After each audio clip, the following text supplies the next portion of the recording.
ভারতের গুজরাট রাজ্যের আহমেদাবাদে ২৪২ জন আরোহী নিয়ে একটি উড়োজাহাজ বিধ্বস্ত হয়েছে। উড়োজাহাজটি আহমেদাবাদ বিমানবন্দর থেকে আকাশে ওড়ার পরপরই একটি ভবনের উপর আছড়ে পড়ে।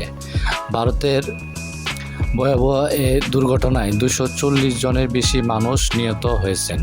একে এক দশকের মধ্যে বিশ্বের সবচেয়ে ভয়াবহ উড়োজাহাজ দুর্ঘটনা বলা হচ্ছে। বিধ্বস্ত হওয়া উড়োজাহাজটি ভারতীয় এয়ারলাইন্স এয়ার ইন্ডিয়া। বৃহস্পতিবার স্থানীয় সময় বেলা ১টা ৩৯ আকাশে উড়ে উড়োজাহাজটি। গন্তব্য ছিল যুক্তরাজ্যের রাজধানী লন্ডনের দক্ষিণের গেটউইক বিমানবন্দর। এয়ার ইন্ডিয়া কর্তৃপক্ষ জানিয়েছে, উড়োজাহাজে ২৩০ জন যাত্রী, ১০ জন ক্রু ও ২ জন পাইলট ছিলেন। যাত্রীদের মধ্যে ভারতের ১৬৯ জন, যুক্তরাজ্যের ৫৩ জন, পর্তুগালের ৭ জন ও কানাডার ১ জন নাগরিক ছিল।